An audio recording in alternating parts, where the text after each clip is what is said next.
Hey team, welcome into a special episode tonight of the Warriorholic with 1/4 of the famous, what do you call them, a quartet, is that four? The awesome I force think of so. Warriors Anonymous, Mr. Daniel Wharakura. I've been Spot on, working on brother. the pronunciation all night and I still got it right.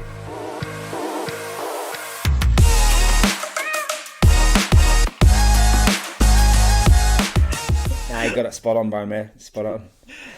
Welcome, my man. Nice to have you on Thanks, there. bro. Yeah, hey, thanks for the invite.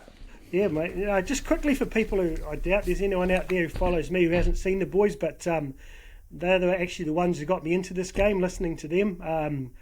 They're on Facebook. They're on, I think, they're New Zealand's most popular sporting podcast there on, what do you call it, Spotify, Instagram these days, what do you call it, Twitter. And I see that Jared just launched you guys on TikTok yesterday, so across all the platforms. Warriors There you Anonymous. go. There you go. I'll Yeah, put yeah. some.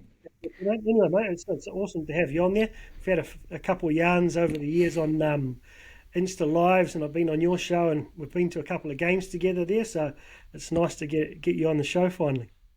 Yeah, cheers, bro. It's, show's going well, man. Yeah, obviously I see subscriber numbers are up, and yeah, content's awesome, bro. Just keep pumping Oh, it mate, out there. Loving what you're doing. no idea what I'm talking about, but I learn a lot from you, and like I rise up and stuff. You actually know your footy, so I try and hold my own using the stats to cover up the fact I don't really know what I'm talking about. But We're all in the same boat, man. We're just big fans, eh? We I just mean all have that's the a way of key, doing right? it. Just I love the fact that you guys just sit there and have a yarn like a bunch of mates, but you kind of it comes out as really quality, well thought out footy content as well. So it's a cool concept. So, my man, where are you originally from? So, where am I from? So, born and raised in Wellington, and then obviously I live up in Pukerua Bay. So yeah, grew up here, but my whakapapa tū Waikato Tainui. That's where I guess that's my iwi, and obviously a lot of whānau up there as well. So, but yeah, born and bred Welly, and yeah, been here most of my life, apart from a little stint in the UK where I did 4 years in the Yeah, old right. OE thing. Were you following the Warriors when you were over there? Yeah, it was hard to, but it definitely did. It was 2011 period as well, so Oh, there was obviously some good footy going on, so it was good to watch that from there. But got sucked into, as I'm a big sports nut anyway, you just get dragged into the football scene, eh? You just cannot, get past it. who's your team? I'm a big Arsenal supporter, Oh, me too, bro. so yeah. I I don't follow football. got into it through a colleagues I worked with, and then they kind of give you, it's like over there, you're like, oh, I can get season tickets. I'm fifth behind somebody that can get a ticket. And it was at the end of the season, and I managed to get a ticket, and watch Cesc Fabregas live. That was back in the day when they were rebuilding Arsenal, and it was just beautiful. So Well, massive sports fan. my son played football. Right? I never followed it growing up, so similar to you. But I watched their Arsenal Till I Die doco, and I could just empathise with them, just like Warriors fans, Oh particularly yeah. with that the period that they were on there. So I just kind of felt myself empathise with them and started following them, and had no real idea what actually happened. So it was like most football fans would know when they watched it. So that's interesting, man. They're a lot of similarities to the Warriors there. So how did you connect with the Warriors? Were you a league fan before that, or you sort of fell in when they came around? Yeah, league was always been in the whānau, eh? So with my old man, born and raised Waikato area, league heartland. He grew up playing league, and actually he played league to a high level. This is back in the would have been the 70s and in touching in the 80s, even before I was born. But he kind of got up to the New Zealand Māori level and almost made a trip I think to the UK with the New Zealand team, but had to pull out. So there was every chance that if he was over there, he would have stayed over there as well. So I could have been a bit of a pom, but he came back down to Wellington, and then I guess continued playing league, and then I grew up playing rugby. but just because obviously you know it's like the rugby scene is huge here as well. But always had a passion for the league through the whānau up north, through the old man, and even like because Jared, obviously the Warriors Anonymous, Manetta and Isaac, all good mates. We all knew each other really young, but Jared and I known each other since we're 4 or 5 years old, and we always just used to watch the league, especially in that era, that kind of 80s 90s era, where I think I went to fortunate enough to be like 10 or 11 going to a Sydney football stadium for a semi-final. And that was the kind of simply the best era, right? You know, it was league was just so good, and I remember going to watch the Dogs versus, I was a Dogs fan then. My stepbrother was a Raiders fan. We watched Dogs and Raiders, and just had like the best players, the Terry Lambs of the world. You had the Brad Clydes, the Ricky Stewarts, Mal Meningas, you know, all those awesome players of that 80s and 90s era. Gavin Hill, was he there then? Yeah, I think so. Can't remember quite. I really like the Dogs, but I can't remember why I liked the Dogs. I think I was a massive Terry Lamb fan, but then just morphed to kind of supported Penrith, Greg Alexander, Mark Geyer. Obviously, then loved the kind of Blues origin side. I won't say too much about that because they're not that great now. But yeah, just grew up loving league in that period, eh? So as soon as the Warriors turned up in '95, it was like, sweet, I'd supported all these other teams, players I loved, and then it was like, regardless of, you know, I still love footy, I love the NRL, you know, watching it all, but I was like, well, since this is the New Zealand team, the Warriors team, I'll back it. It's odd because, like, I think I said on your show, other than national teams like the All Blacks, I'm a real transition fan. Like, I'll follow, like, I was diehard Tigers fan back in the late 80s with Sirinen and Pearce and Freeman and that. And then when they started to drift off, I think I went to Manly when Graham Lowe was there. Then I went to Newcastle for a bit when, you know, a few of the Kiwis are there. Then I had a bit of a stint with Penrith. But with the Warriors, I've just never once thought about, you know, giving up and following another team. And it's odd because they started out as the Auckland Warriors, and being I'm from Wellington as well, from Upper Hutt. I don't know why, but, you know, it's random. Hey, did you have who did you follow in the Wellington League back in the day when that was a pretty big thing with Upper Hutt, Randwick, Wainui and the like? Well, we were kind of connected where I live. I grew up in Johnsonville, so Marist Northern was kind of in and around the area as a kid. So, you know, that was, and I played it, you know, as a real young kid. I played a little bit of league, but mainly played rugby. So Marist Northern was in there. My old man played for Petone and Randwick. Oh, really?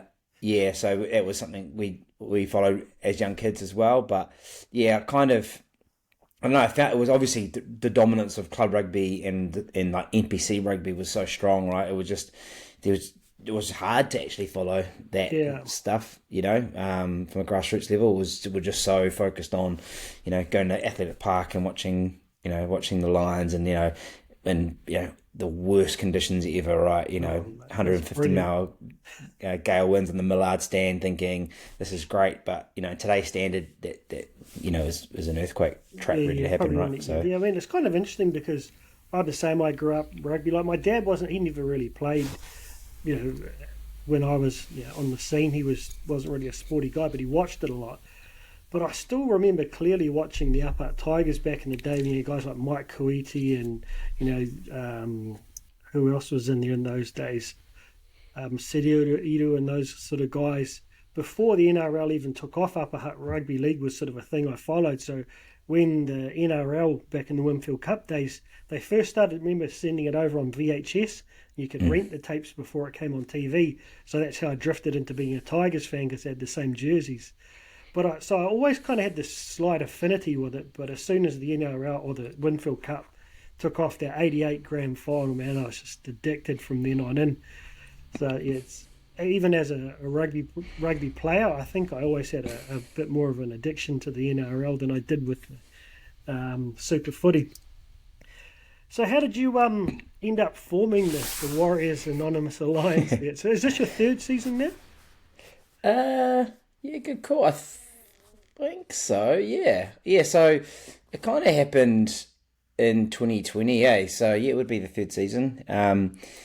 And it was, I guess, at a time where we're going through lockdown and COVID and all the rest, and we're a bit more online and connecting, and that we kind of, the boys all doing different things now, and Jed's in Australia as well. But we'd always kind of keep connected. But we always had kind of, especially when league was on, we were kind of connecting a bit more. And because the NRL was like the first comp back on, right, in terms of professional sport around here, it was like the focus point. So, we're just like, okay, right, we're really, we're just kind of chatting away, watching games, chatting away. And then we kind of got, started to, really generate some interest talking about what was good, what was bad, the funny stuff. And then, I think at the time, Jed has always been in the radio game as well. I think he was between gigs and doing some sports writing as well for league. And we just thought, well, we just love doing this, and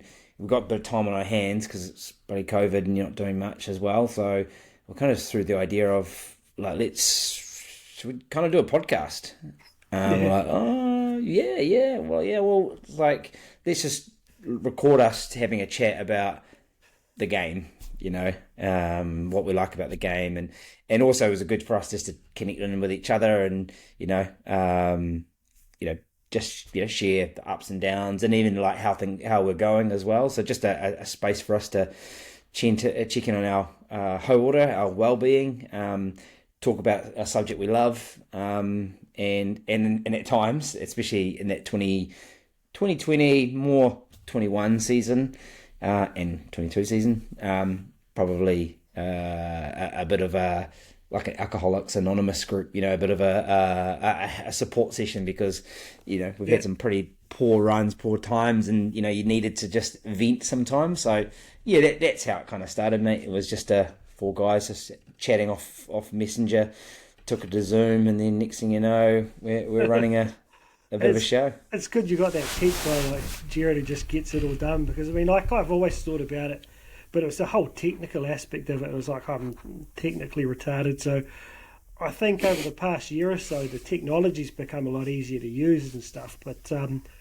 remember clearly, man, I was walking down the 11, the 13, the 12th hole at Paraparumu Golf Course, and I listened every morning. I'd have Smithy from SENZ in my iPhone in my pocket, and Jed came on. It's like, sounded so professional, and he just mentioned about the Facebook group, and I'd been on a couple of groups sort of through the COVID years, probably 2019, trying to like maintain this level of balance and positivity, because people were getting so personal and aggressive towards some of the players, and I just didn't enjoy it. And just listening to Jed talk is like, it's just this positive and, kind of vibe. And I remember jumping on there, and it's just like this little heaven amongst this social media that's full of all this anger. It's just like, wow, there's no one swearing at each other. And, when guys would say the F word every now and then, and they'd apologise to Jared immediately, say, please don't block me. So it's just, I jumped on there, and as soon as I jumped in, I've never really been on any other Facebook group since. So it's kind of like being that, like you say, the Warriors Anonymous for me, particularly last year with everything that went down with Lodge and the like. And that's how I met Jared, actually. Like, we ended up doing an interview on Martin Devlin's show about Lodge and what was going on with the club there. And I was really impressed with how balanced he was. Like, I got a little bit wound up when Devlin tried to fire us up, but Jared was really positive, and I thought, man, this is the kind of fan I want to be. So I started like literally trying to emulate the way you guys were looking at the game, and I've got to say I've enjoyed it so much more, because once you make an effort to not buy into the negativity, and then you start looking into the little idiosyncrasies of the games, like chatting with you guys, man, it's really, I couldn't have picked a better season to start doing this, obviously, but just the past 18 months has been awesome, mate. So at least one person, you changed their whole Warriors life for the better, man. So thanks for that. No, all good, man, all good. Yeah, so like I said, it was a real inspiration for me getting onto this. The other thing I sort of I can't even remember how you and I personally connected through this whole mission, but I think a couple of times when I've had a chat with you and Was Up on the lives, like we sort of swapped in and out, I've liked the way you analyse the game, and even listening to your podcast. It's like you're this average fan who spots these things that most guys don't think about. But once you say it, I start noticing it. You know, kind of like that thing when you decide to buy a car that you never see around, but when you decide to buy it, you can't not see it everywhere. And Ciro was an example of that, man. I could still remember having a chat with you guys a few months back, how both him and I weren't convinced that Ciro was the guy to have on the bench. But you're a fan and you're talking about the things he brought in, and ever since then I've slowly grown to love him. Some weeks he comes true. Some weeks he's not so. But yeah, I think that was one of the things we just kind of, because you just, as you know, and you just get into it, and look, by all means, definitely don't know the game inside out, like. A, players, B, coaches, or coaches and players, and people that have been around the game, and what I love is the content everyone's putting out, right, has different perspective, and we're all kind of vibing on that, Levon's detail around the wānanga that he does at Wise Up, and some of the stuff he does is really analytical, and you go, oh yes, I can, you can see that working, and you bring a lot of the passion and the thinking around why people are doing things and where they're going, and how the collectively people are feeling about the team. I think we've watched a couple of games together live, and you ride it hard, man, I must admit. Bro. You haven't seen me in like one of those real bad games, man, when I've had to go away from the iPad and cut down trees and shit, bro. But yeah, bro, that one in Napier, man. You kept me sane that night. Shit, it was hard, man. I don't know why, man. It's just weird because, like, man, even like the All Blacks, I don't get as stressed. I sat there and watched them get done by England, bro. Like, I didn't even think about walking out. But sometimes with the Warriors, man, it's just like my blood pressure is so high. True. Yeah. Same, bro. Same. Oh, mate. But did you always kind of look at the game in that kind of analytical way before you started doing this, or was it just something that you developed? Because you do pick up some really interesting idiosyncrasies, just like Levon. Yeah, it's hard to say. Probably definitely focus on more around how the game's played. I mean, I've always watched a lot of footy. I just love sports in general, so I always, from passion about the space, so I always watch as much as I can. I used to do the same with rugby. I just, I'm still a rugby fan, but I just don't enjoy the product anymore. Yeah. But it's all good. I'll still about the All Blacks and the Hurricanes and all that sort of stuff. But yeah, probably given the fact that we're speaking about it week to week as well, yeah, just started to dive into kind of, the game in more detail, and again, picking up on everyone else's kind of information they're putting out there as well. You probably do look at the things differently, and consuming so much. You've got podcasts overseas in Sydney, and you got stuff that's on NRL 360. Sometimes they talk a little bit about us, but you got all this different stuff coming together. So you start to, you just compile it all, and then try to, I don't know, regurgitate it in a way that suits kind of how you see things, and what we try to do as well is, have a bit of banter with it as well, just to mix it up. Yeah, I mean, it's pretty hard for me to have banter by myself, so it's nice to have guys every now and then, so it's like I've got mates. But so given the fact you sort of did start to develop that sort of bit more analytical approach to it, I didn't really get that until this season. So I'm curious to hear, like, you're 3 seasons in and probably started to get right into it last year. What are the biggest changes that you've seen, through the way you've looked at the game between last year and this year under Webby? Oh, I mean, it's night and day, right? And I think we all know, and without kind of going back through all that stuff, they had unstable base, away from family, all that kind of stuff. And, at the time, people didn't really appreciate kind of how hard that was, right? Because they just think they're like robots. Hey, play a game, go train, eat, sleep, prepare, blah, blah, blah, blah. They forgot they're actually human, and that sort of thing. So I guess, last year was just the uncertainty, like just the unstable base just meant they just had no platform to work on, right? And I think, you're looking left or looking right in those tough times, and you just don't have people that would stick with you. You could see that, and you've seen that in the players that decided to not come back. And you had the Ewan Aitken say, "Oh, I'm not going to come over." Reece Walsh, he was. I don't think he was. People kidding themselves if they thought he was going to be a Warriors player forever, right? It was just an opportunity for him, and and he's a great player. But as soon as he got a chance to go back, so young, he's always going to go back. So I guess compared to this year, you put all that stability in place, which is a tick, first of all. But then you add on this, level of detailed coaching, I think, that Webby's brought. It's just way exceeded, I think, most fans' expectations. We honestly thought coming into the season, look,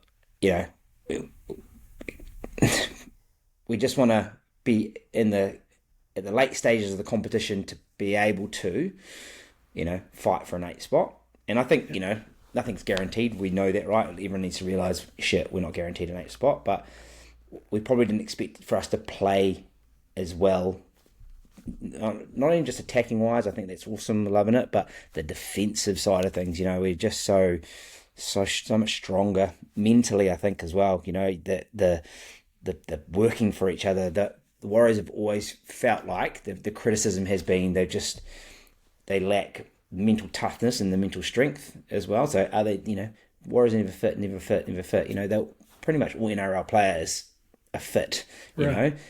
But I think they think about those kind of 5% parts when under pressure, under fatigue, the resilience required to kind of grind out a game. They also, I think, a few years ago, I forget his name. He was our half. Oh. Was it Blake? Yeah. His Newcastle Knights, went to the Knights for a bit, and now he's a coach of the women's team as well.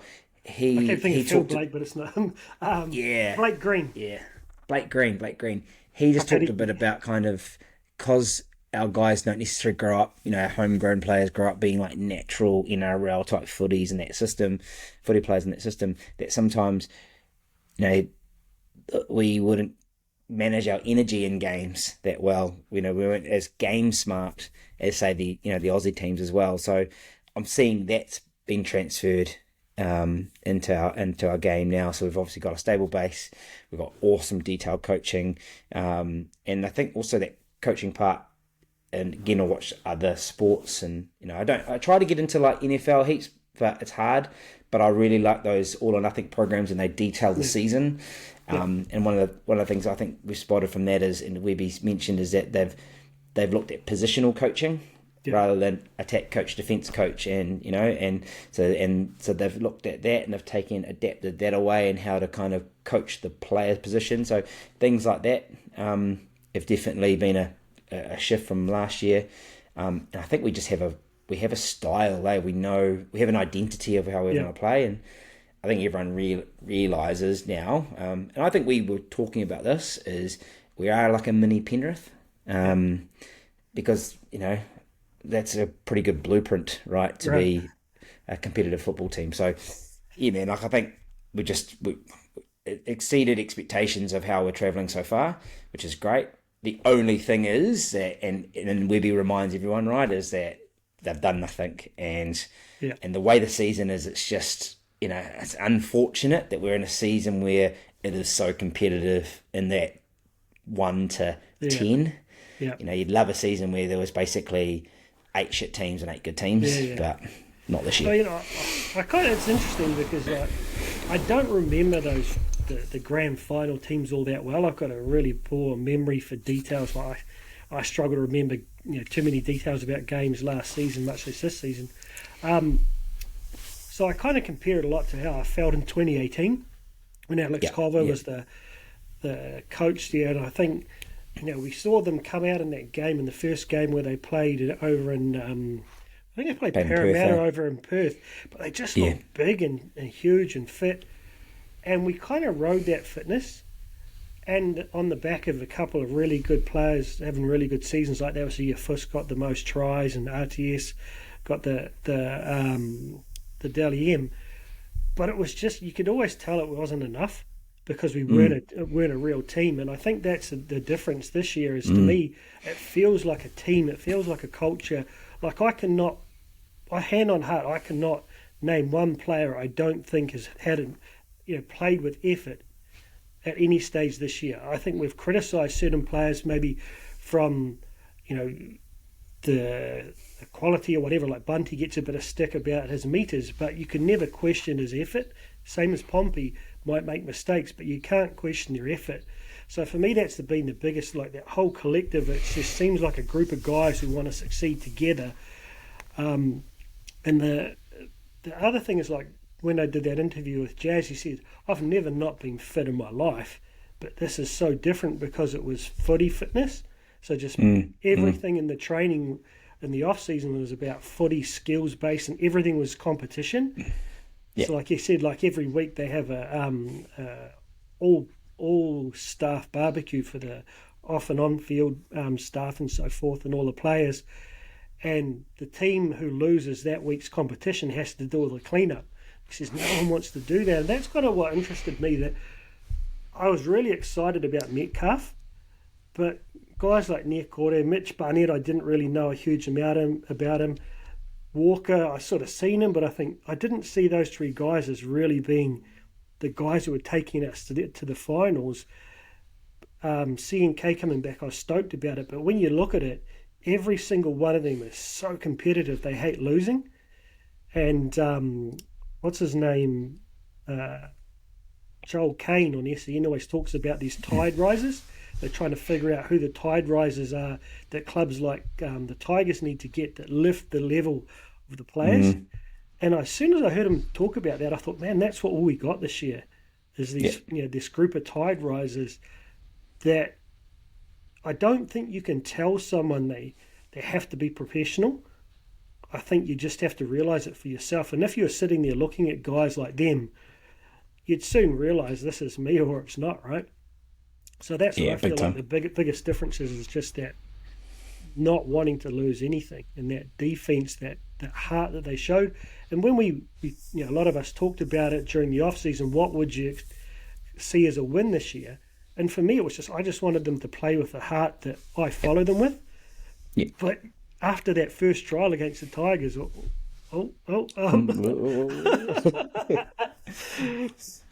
where do you feel like we've still got, just within the current playing group, what are things you think we need to improve on? And are there any positional players you think we need to strengthen to really take it to that next level next year? Yeah. Thinking about that, you see that through like areas for improvement.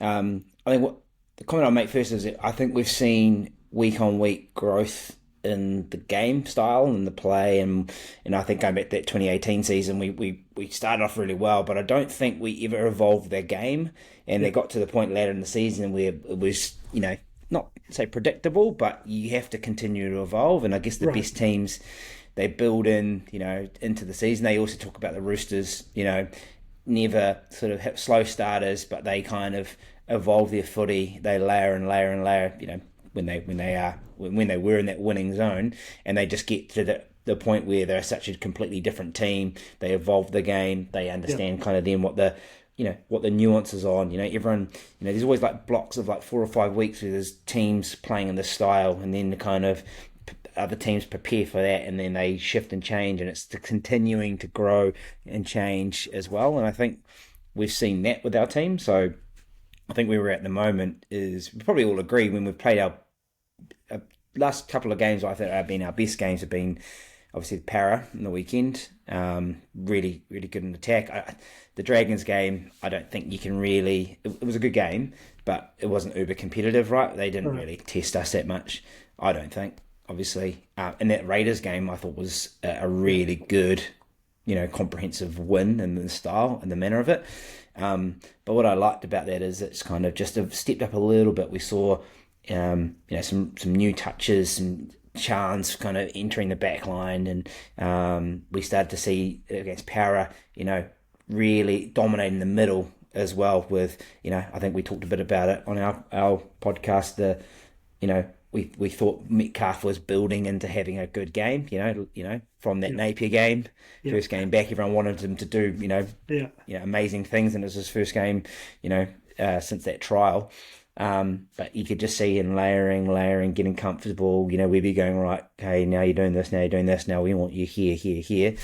And so I think for improvement, there's a couple of things, right? I think I'd like to think that, there's that foundation of like defensively, when they know what to do, they know how to nullify attack as well, especially for, let's call it the bottom 10 teams, that don't throw a lot at you. I don't, I might sound a bit arrogant saying it, but when we played that Raiders game, their attack wasn't that sharp. We knew the week before their attack wasn't that sharp. They scored a couple of tries of kicks, which are always fortuitous, but they didn't seem to have the ability to construct a try, that way. They kind of play off individuals, offloads and stuff like that. So I think we can defend that. I guess it'll be, having that as the baseline, and some weeks it's been better than others, but I think for the majority of the season it's been at a pretty good standard.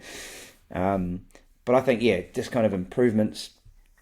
Obviously, the obvious one is playing the conditions. Look, we really got found out playing a South Sydney Rabbitohs team who, first of all, I didn't make a single mistake. We played so much footy this year where we've kind of kept teams in the grind, and we've kind of known late that they would capitulate, and they just didn't. And we were guilty of trying to play quite expansive, especially at the end. We were chasing the game, but we kind of went away from Webby's game plan, right, to trying to own the middle. So I think that's probably the area around if we get another wet track, a tough game, because we had the Roosters game like that as well. How can we play, which is a bit of a conundrum, right? Because one of the boys, Isaac, mentioned it as soon as we lost that game, is like we're a team that's now built to run other teams off their feet as well. But when the conditions are so tough, it kind of is a leveler, right? So we couldn't move the middle around that much where we had been, and because maybe we've gone for a little bit more mobility than size throughout. We're when it is just kind of one-off hit ups, that sort of thing, we were struggling a little bit. So I think definitely having to play to the conditions is a key one. If you look at it though, I think we've had a couple of games.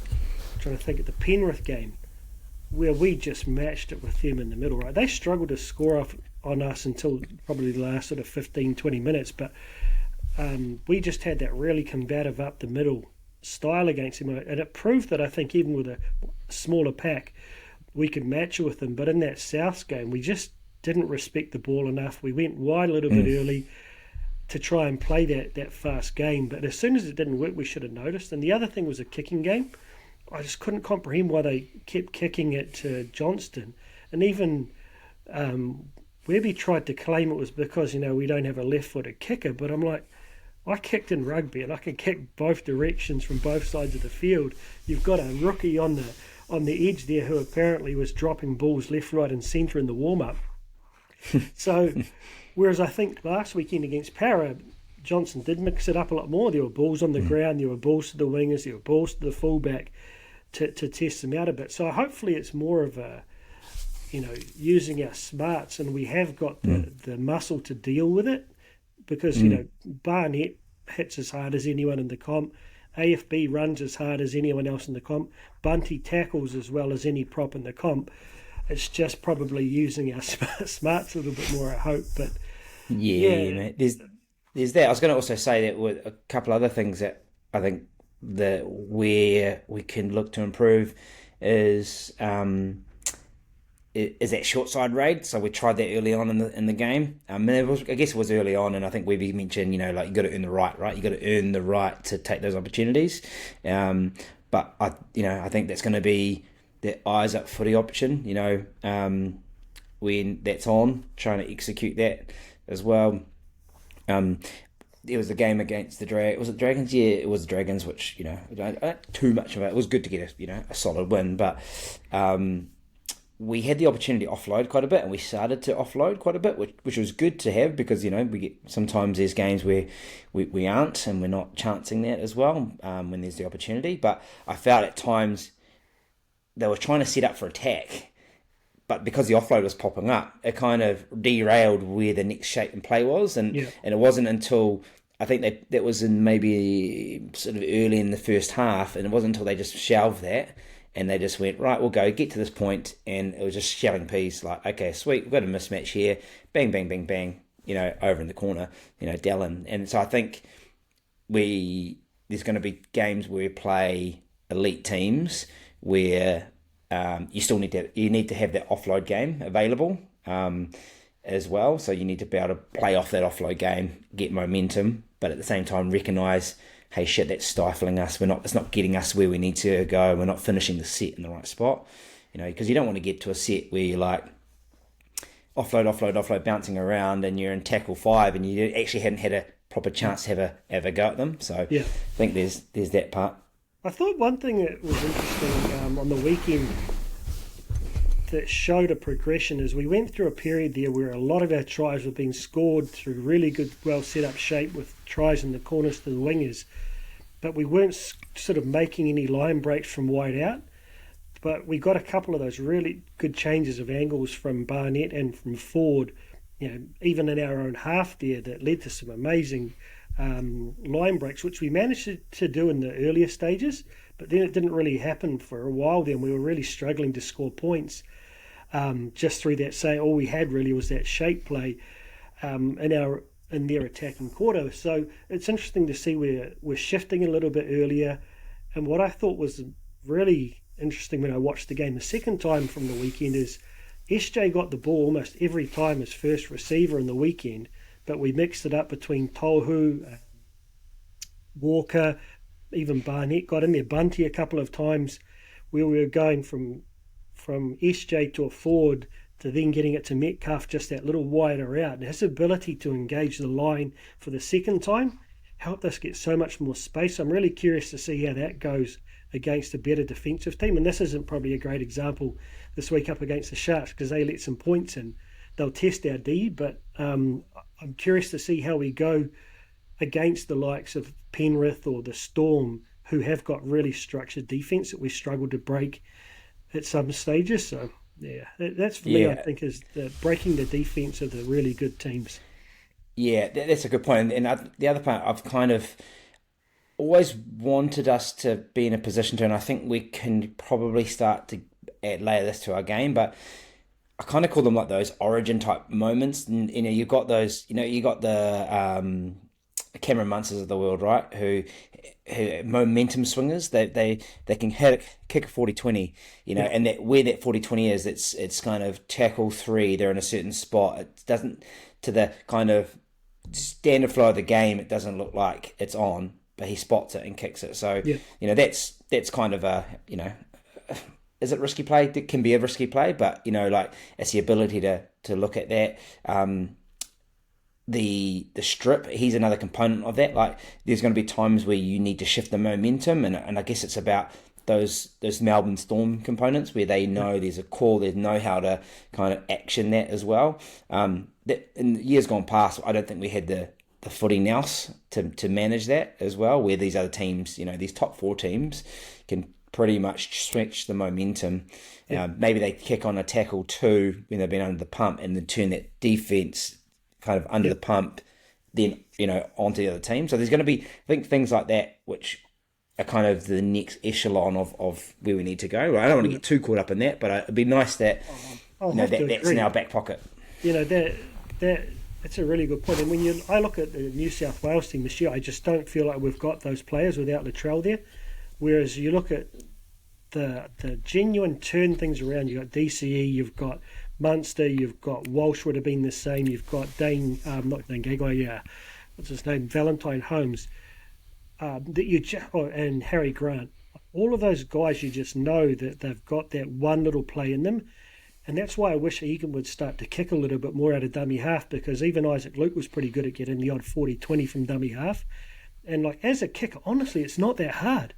If you're on the just left of centre, even like the 20-40s, just keeping your eyes up when their wings are up. It's such an easy kick from left to right for a right-footed kicker, but I've just never seen us even look at that as an option. Yeah, and I think the other point to that is that when a team knows you have that, then it puts them in two minds, right? So, Right. for wingers drop back earlier in the set, and then that creates a chance. Like, well, if that's on, and you're looking like the shape it's on, winger drops back, those smart teams go, right, they've dropped back, it's 5-4, and there's an overlap over there as well. But when you're a team where maybe it doesn't seem like it's in your scope, then as a defensive team, you kind of go, well, it's a high risk play, they're not going to do it. So, and again, it's like all these things when the game's under fatigue, right? You kind of you default back to kind of what's going to happen. So yeah, the ability to at least to try that, especially in games now where I don't want to get too far ahead of ourselves, but there's been a couple of weeks where we've been in, as for Warriors fans, we know the last 10 minutes we're not going to lose the game. Right. Maybe it's a chance just to try to work on some of those things, and we did that with it paid off a couple of times. A couple of those cross kicks out to Dallin. Yeah. One was really early in sets after like a 6 again. This was a couple of weeks ago, maybe against the Doggies. To the kind of conservative footy fan, like you go, what are you doing? But when you can execute and ice that and the opportunities there, like. Yeah, it's amazing. Yeah, it's not ideal if you don't nail it, but you also got to think, where are they? I think you've got to chance it sometimes. They practice it by the sounds of it quite a bit with Dallin. And you look at the All Blacks, were a really good exponent of that, I should say, for a while there. It just didn't seem risky. They might get the guy would read it, the opposition would read it and tackle our player as soon as they caught the ball, but really would it not go to our guy? But the other thing, actually, listening to you talk about that popped into my mind is, you see how many times we've had intercepts and those big line breaks recently. We just haven't had that person, other than the one Dallin got, that can go the length of the field. I think that's one thing we're still missing is, that guy like Saab or the Fox or whatever that can literally, as soon as they get through a break, no one's going to catch him. And I think Metcalf's got the explosive speed, but we saw him got run down, after about 50 metres the other night. Dallin is probably the only one, but I don't know how he would go in an even foot race against some of the faster wingers in the comp from his own, like 22 or whatever. So yeah, that's the ability to get those sort of turnaround long range tries, which are also momentum shifters. Yeah, I think we've seen that. We've seen with the intercepts, like Pompey's done well to intercept this season as well. He's read, Cossey, coming out as well. So, yeah, I know where you're coming from. I think you go back maybe 4 or 5 weeks. We didn't really, especially our line breaks up the middle. We were going, where's the support? Where's the support? And then as you see Metcalf's he's found a space now. And I think what we saw on the weekend was couple of good options for line breaks, but there was still a little bit of confusion. Jackson Ford kind of cuts off and cuts back away from everyone as well. Tohu goes up, and you've got, I guess it's a 50-50 call. You've got, Chance on the inside, you've got Metcalf on the outside, but it looked like Metcalf was covered, and I think he was actually, to be fair. Yeah. But then the good thing is that, you don't necessarily score off that play. Sometimes teams get criticised where they make a break and then they do something stupid or fancy or a rush of blood. I think the good thing was they didn't do that. They reset the tackle, and then we got those tries off the next play or the one after it, which is good. So it shows you got, the Warriors of old, we just throw the ball left, right, and centre. So it's good to see you got that control there. And they the most exciting thing is to see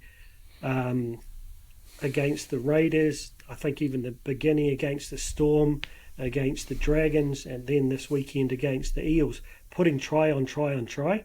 Those 10-minute blitzes that basically take another team out of the game, that attacking ability is something we haven't seen for a long time. It might have been like those, the helter-skelter, that Broncos finish, that high five, and Pompey pulls them back. It's like, shit, but 4 tries in the last 10 minutes.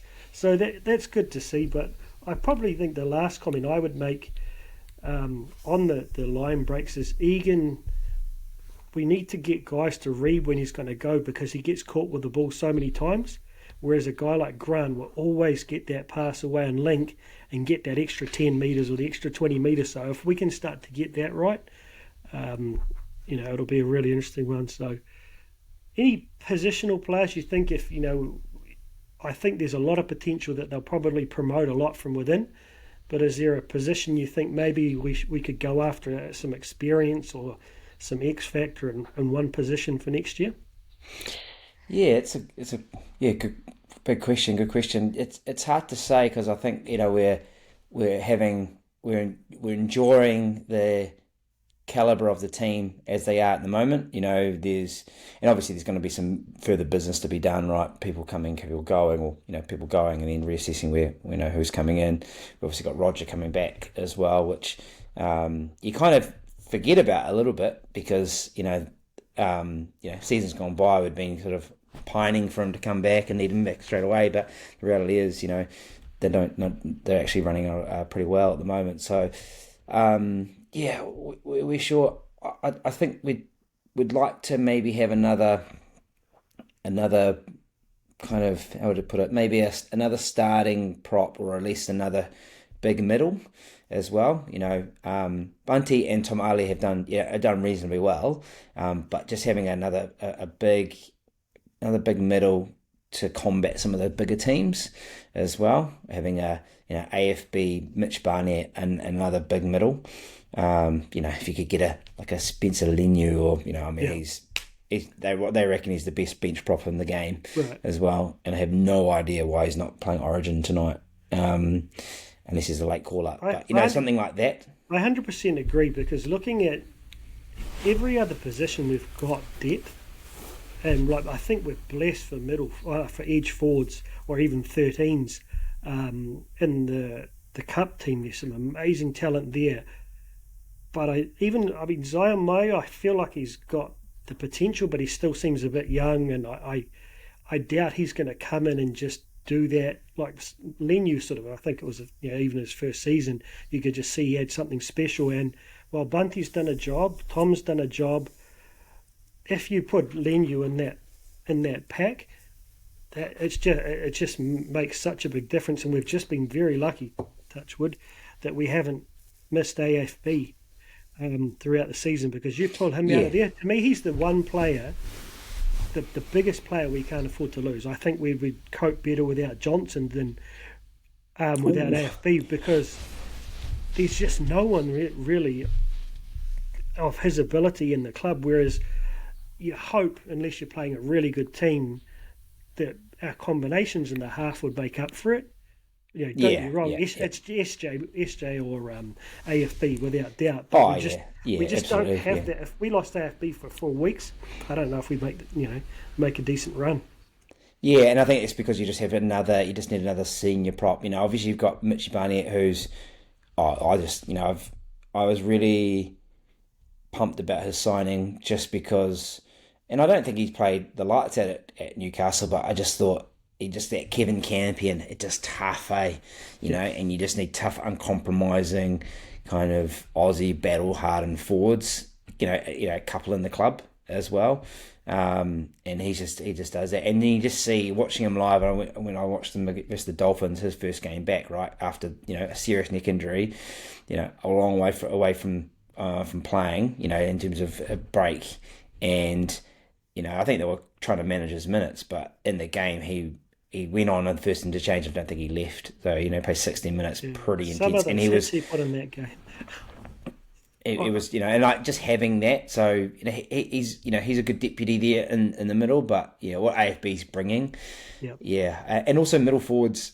We've got a lot of young guys coming through, but we all know that middle forwards kind of don't mature to their sort of mid-20s, right? So you need someone with a good few seasons under their belt as well. So I put it this way. It's never going to happen, but you put Tino or Payne Haas in our front row without changing anyone else in that team, and I think all of a sudden we become top 4 contenders. Whereas you could put in, there's very few centres, for example, you could put in what had the same impact, maybe a Latrell or, an uninjured Turbo. But I think, though, having that really big impact prop would be a big difference, because centres, I think, Leotawa, I think he's the man of the future, and RTS coming in there. As much as I'd like speed on the wing, I don't think we lose much to anyone as far as what Dallin and Montoya deliver, if not the two of the best hit up wingers outside Penrith in the comp. That is the one position I just look at the cup and I see Zion Mayu as a big potential, and I also see Joe Wagner's son. He's a big boy. He's a really solid player, but he's still a year or so away from being in a man's body. And I think you could probably damage a lot of those guys bringing in there. And you saw that from Tom Ali this year. He had that dip in the middle of the season for his first full year in first grade. You could just see that fatigue starting to come in, and he did get dropped there, but luckily came back in. Kind of brought him back in. So I feel like that for me is the only area that, if they pulled someone out, would take my level of expectation up a notch. Yeah, absolutely. And I think the one thing with that is that because we just have AFB at the moment, the way we're playing, especially when we're starting our sets off with, as you just said, we've got you've got Chance, Dallin, and Monty that will take 3 hit ups in the set, right, as well, and when they get momentum going, they are hard to deal with, right? So. Yeah. That goes back to that Penrith style. We don't necessarily need front rowers to carry hard. So we want a front rower to carry hard like an AFB. So to replace an AFB like for like, it'd be good to have that. But we don't necessarily need 2 AFBs out there all the time, because we're actually, the role that Bunty's playing now is he's not necessarily in there for his meters.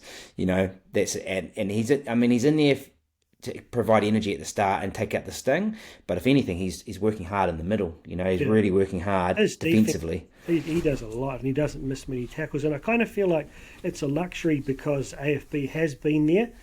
But like I said, if he got a long-term injury or got a long-term suspension or something, that's when we'd really hit the wall. So it's more like that.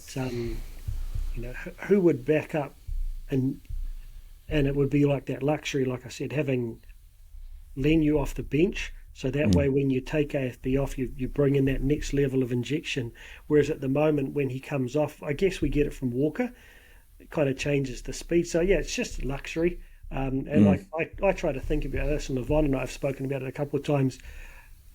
No one's really disappointing me to the point that you're thinking, man, I wish we'd hurry up and offload him and get this guy. I almost feel like it's wrong to be thinking about it because of the level of the effort they're putting in and the level of commitment you're seeing from the young fellas. So I think our bigger challenge is actually holding on to the talent in the depth position, like the halves, like the centres, like the back row. At the moment, we've got so many young options there.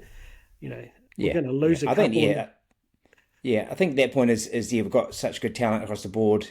It's if they, like I look at the Pompeys and the Roccos. I mean, Pompey's the one, right, who, fans are just, rightly or wrongly, they slay week in, week out. I think, to give him his dues, he's actually had a pretty solid season. Defensively, they've obviously tidied up how they defend out there as well, and there's a lot more stability there too.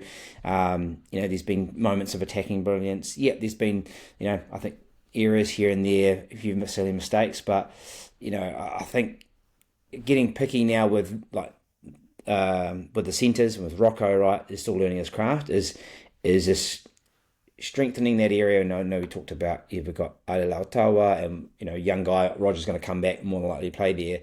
It's just making sure that these players now, the younger ones, we feel they've got the upside to take it to the next level. So they've got a really good core base, I think. Yeah. And they're still building their game. But, I've seen glimpses like Rocco, he's an aerial threat. Actually, he needs to bring that week in, week out, right? The ability to challenge in the air. You see both of them actually are starting to put their wingers away now. And when you see that week in, week out, layer on top of that, we need Rocco to be able to kind of beat a man, given half a chance. And, I think that's the next involvement. So if we're going to be really kind of picky, they're going to start to analyse their player, and they're going to go, where's the player? Can the player get to that next level? Yep. And if they feel they can't get in there to kind of continue building the squad, they may have to go, right, that player goes. And we talked about this a couple of weeks ago as well, as we're going to get to a space where teams are going to try to pick up our players and pick up players because that happens, right? Teams go well. Then it's going to come down to keeping people, will come down to fitting into the cap, right? You think about a Pompey, he's been talked to go to Newcastle. He's going to maybe get a Newcastle deal. What does that look like? What does our deal look like? And will we match it? Probably not. If it was a high deal, we wouldn't match it. But would we keep him for a certain amount of money? And then I think that takes the emotion out of it as well. I think one thing is that fans compare our worst players to the best players in that position, and you have other than the Roosters and the like who can sign these guys for unders, you've got to manage your cap, and you spend your money on like $1 million on AFB, and he gives you every dollar of it. I wouldn't have thought that Niakore was worth as much as we're paying him, but actually he has shown that in his whole contribution to the club. So you have to have these mid-level guys, and I think if you look at Pompey, no one's really dominated him this year. He's made isolated mistakes, but he's run over Val Holmes twice. He's run over Jesse Ramian. He's run over who did he have in the weekend there? Penasini. He's outplayed these guys. What more can you want from a guy who's one of your lower level cap members? You've got to have 2 or 3 of them in your team. And Rocco Berry, I look at when I made this little montage of him, people laugh and say he's just doing what he should, but his micro skills, his ability, you watched him, which game was it? I did it from, can't remember if it was the Dolphins or whether it was Canberra. There was one play that he was inside Chance, the ball went to Chance, then went to Dallin. He managed to get all the way from around Chance, outside Dallin, then position himself perfectly to score that try that he got in the corner there. But then when he sets Dallin up, just before the ball comes to him, he takes a step in and he straightens that attack to keep that space for Dallin to score those diving tries. Whereas in the past, our centres have drifted and we've run our wings. So just those little skills that you can see that a guy like Webby will notice. And if you watch him, his aggression in the tackle, he is strong, man, for a guy his size. You watch how he drives up under those ribs, and he'll always make a tackle, the next tackle after he's made that impact tackle, before he runs back into the line. There's little things that people that just look for the laterals in a team don't notice. And that's what I've really started to try and look on, to understand what the coaches are seeing in them. And for me, Berry, I think, has got the potential to be a very, very good centre if they can develop him and he stays and we're patient. Maybe even after Roger goes, him and Leotau, I think, could be absolute gun centre combinations. So I don't know, mate. You get a little bit greedy. You can't keep them all, eh? That's the thing. You can't keep them all, and then you got to manage the cap, and then you'll get a bunch of players there, and you're going to have to. I think the Broncos was having to let Reece Walsh go because they couldn't fit him in back then into their space. He was only a young guy. And that's the beauty about the cap. The cap means that the competition is the way the competition is because talent has to move around. And everyone looks at the guys like Isako and the Hammer. Both those guys were struggling last year, and they're both having career years. Their clubs are saying, why'd you let them go? But similar to the Warriors, people will look at the likes of Papali'i when he went to Para. Oh, bloody Warriors always let them go. But I could give you 10 guys like Tuilola here, Mason Lino, Ata Hingano, that leave the club and you never hear from them again. But people just focus on those little things. So I think this year doing this has really helped me be a bit more balanced when you look at things like that and try and understand. Like whenever I try and pick a team now, I'm not trying to pick who I think. I'm trying to anticipate how's Webby thinking about this, and it's more enjoyable. You can appreciate the effort that the guys are putting in. So, hey, I'm mindful we're having a bit of a long chat here, and Origin's going to kick off soon. So maybe just to finish up, it'd be good to get your thoughts quickly on how you think the Sharks will play out there. Just quickly, like the where we were both sitting there. So they've had 3 wins out of their last 5, but three in a row. And obviously we're 3 from 5. And I did a quick calculation that we're 166 for and 78 against, which is an average 33 for, 16 against. They're 158 for, which is 32 on average, and 112 against, which is 22.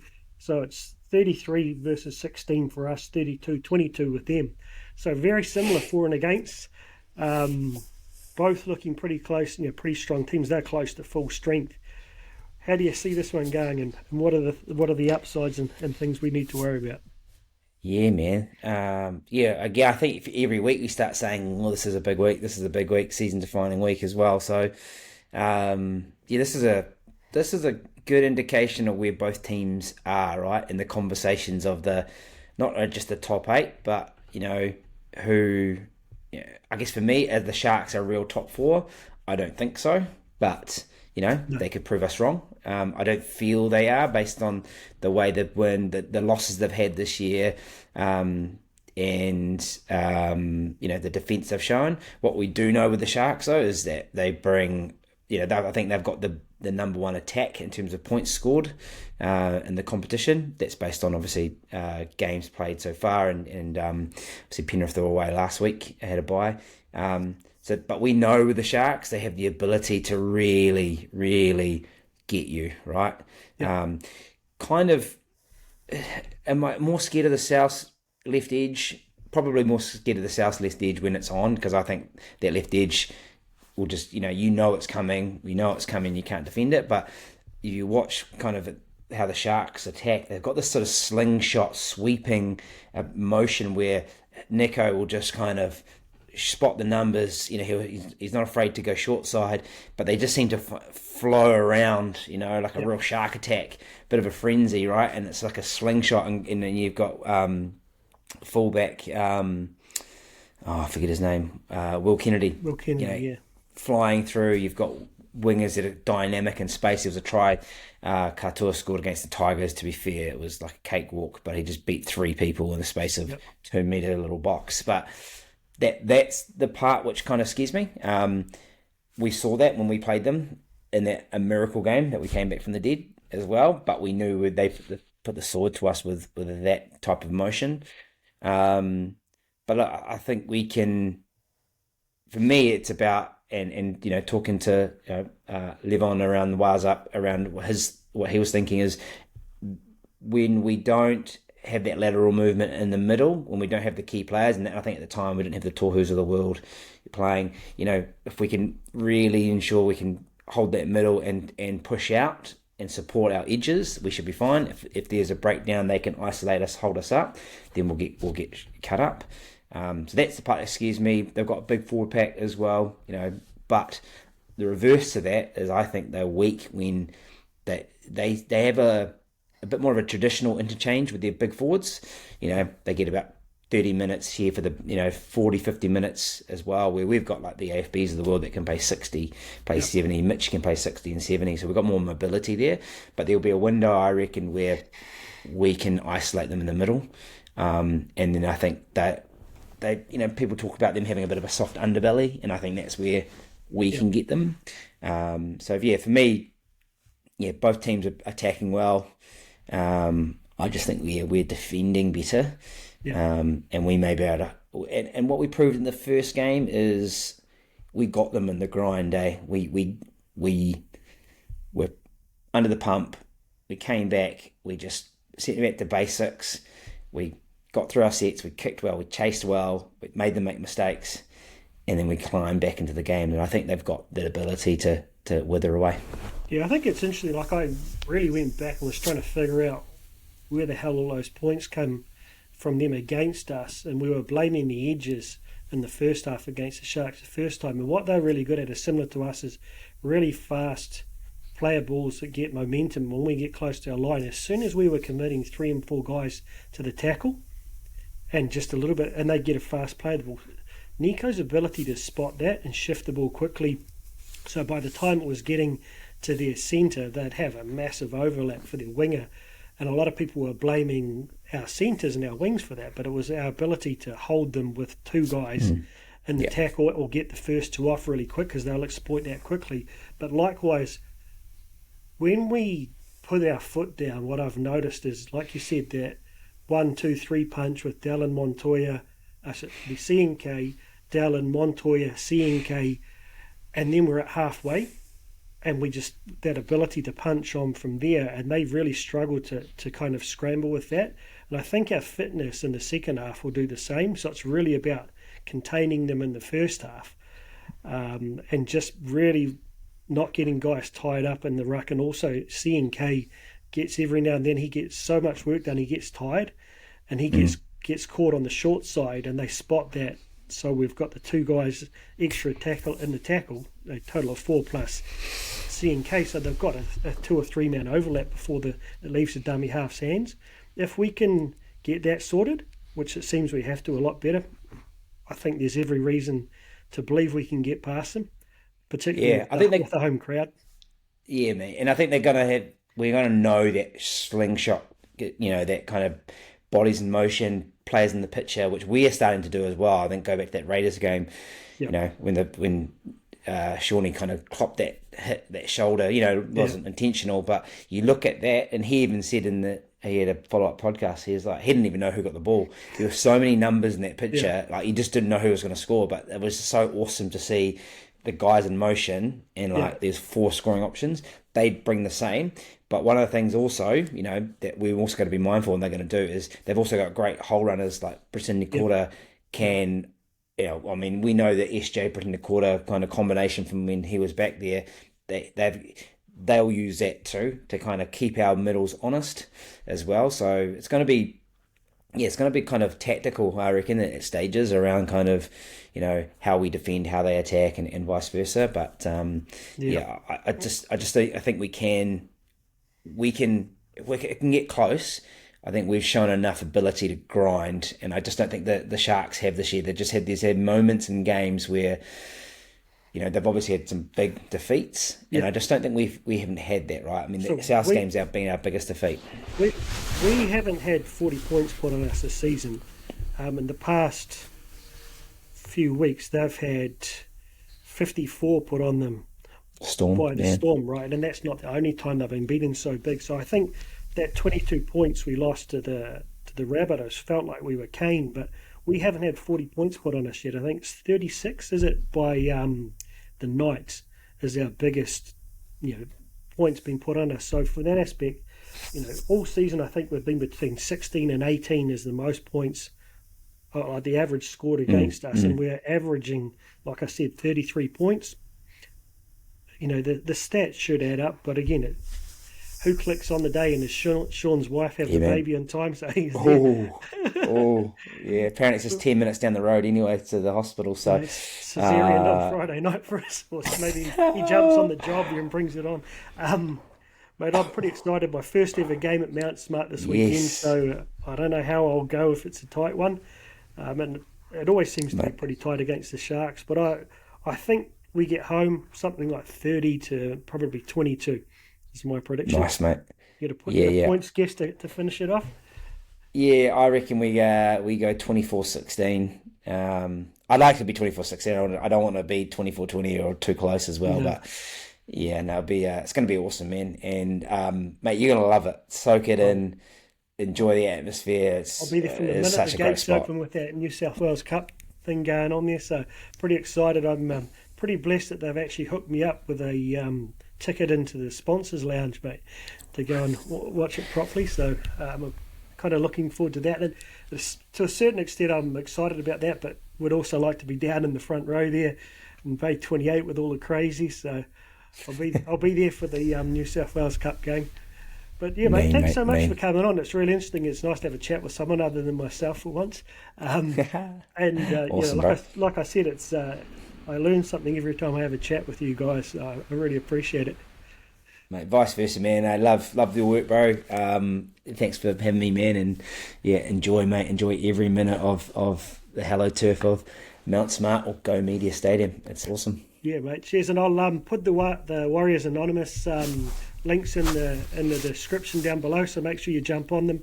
And just a final shout out to the bro Jared for putting out Up the Wires.